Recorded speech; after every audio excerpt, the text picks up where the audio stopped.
For more on that story, I'm now joined via satellite by Mehrdad Haidar, a journalist and political expert in New York. Mr. Haidar, welcome to the program. The Taliban are proving a hard nut to crack for the ISAF. They have the freedom to move across the borders and engage in asymmetrical warfare, so to say, and they continue to thrive no matter how many of them are exterminated by the coalition. 55 is their latest death toll. Will there ever be an Afghanistan without Taliban? Well, there was going to be an Afghanistan without Taliban until Americans decided to take the war to Iraq.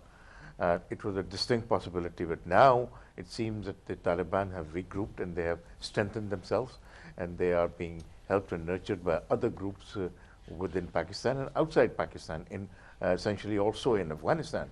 There are a lot of people in Afghanistan who support the Taliban, and they long for those days when the Taliban provided them with security, if nothing else. Now, where do you think the Taliban draw their resources from? I mean, you cannot sustain a fight for so long without some sort of support mechanism. Is it the Pakistanis, or as some conspiracy theorists put it, elements in the Western secret services who keep the Taliban alive? You see, the thing is, as far as I'm concerned, the thing is, in the first instance, Taliban came into being because they were offshoot of the Mujahideens, which were created by the United States to fight the Soviet Red Machine. But now they were then funded at that point in time by Pakistan intelligence services to gain more support, or rather more weight in Afghan affairs, and that's until the 9/11. So that's how they were created. They take I have a fair idea. I think they take their succor and sustenance from the tribes which are there, and also from the religious groups which are very well funded in Pakistan and in Afghanistan.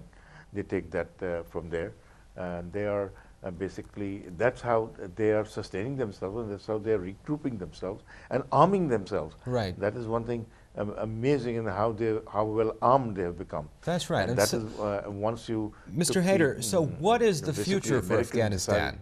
What is the future for Afghanistan? The ISAF mandate will ultimately expire. The Karzai government is nowhere close to self-sufficiency, and the Taliban seems so resilient, as you say. But as far as I'm concerned, if you're talking about future of Afghanistan, as you're going to say, future of Afghanistan can be, but they have, Afghanistan and Pakistan have to cooperate together. And if the United States will listen to both sides, I mean, the both sides, like for instance, what has happened? Since Mr. Karzai threatened to walk into Pakistan in pursuit of so-called militants, Pakistan's Prime Minister today threatened to close the borders down. This is what's happening back and forth. So somehow there has to be a meeting of minds wherein Pakistan and Afghanistan governments sit down and say, if they determine that the Taliban as a force are basically a factor which is undermining the relations between the two countries, and how is it that they can neutralize it, and that is what they have to do, to neutralize it, so that its support within the tribes and within the Afghan population is not as much, which is there now. And that can only be done if these two countries cooperate, and if they don't, I am sure that a future, I'm not talking about Afghanistan, at least Karzai government future is very, very limited, will be brief. Now, there are people who believe that the Pakistanis are well aware of Taliban activity on their soil, but they close their eyes just to make life miserable for the Afghan government and perhaps use this as a leverage as a regional power. What do you think? Partly, you see, the thing is, there was a time when all this succor and sustenance for the Taliban was going from Pakistan intelligence services, and I'm pretty sure they still have that connections which are there, which were severed in the aftermath of 9/11, but not completely cut off. You see, and it still remains. And in Pakistan, the militant and the fundamentalist groups are very powerful and well funded. So the funneling of the arms and ammunition is perhaps also going from these groups over there, not necessarily directly from the Pakistani intelligence, but from these groups, which can possibly say the Pakistani security forces are not looking at it, but I don't think that there is a direct funding from the Pakistani intelligence services, but there is definitely money going to these groups.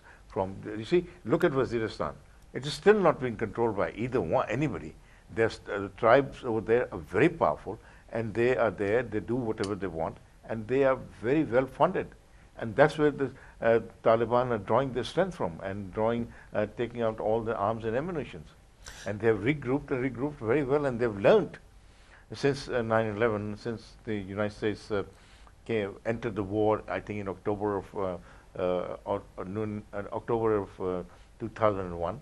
Since then, and left the Afghans to their mercy, you know.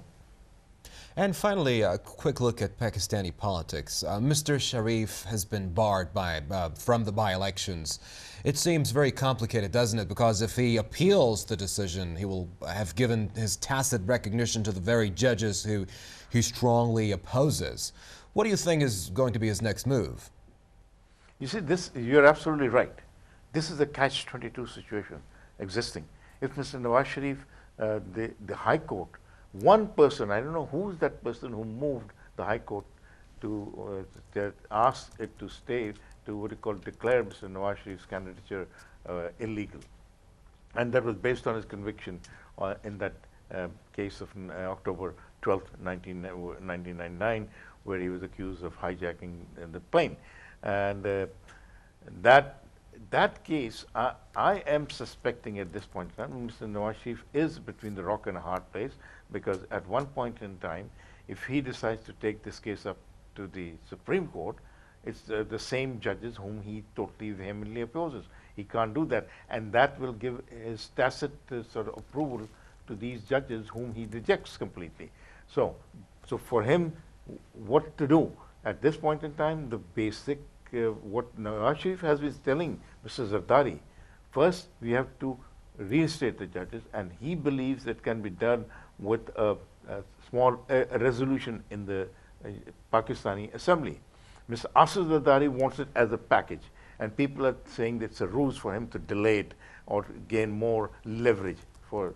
So that is where it stands now. Now, for Mr. Sharif, I think the way things stand, the push come to shove, now the time is coming where they have to weigh whether Mr. Musharraf and his henchmen are behind this particular move to disqualify Mr. Sharif from contesting election. And that is where Mr. Sharif has to ask Mr. Zardari to move quickly and to reinstate the judges and to remove Musharraf.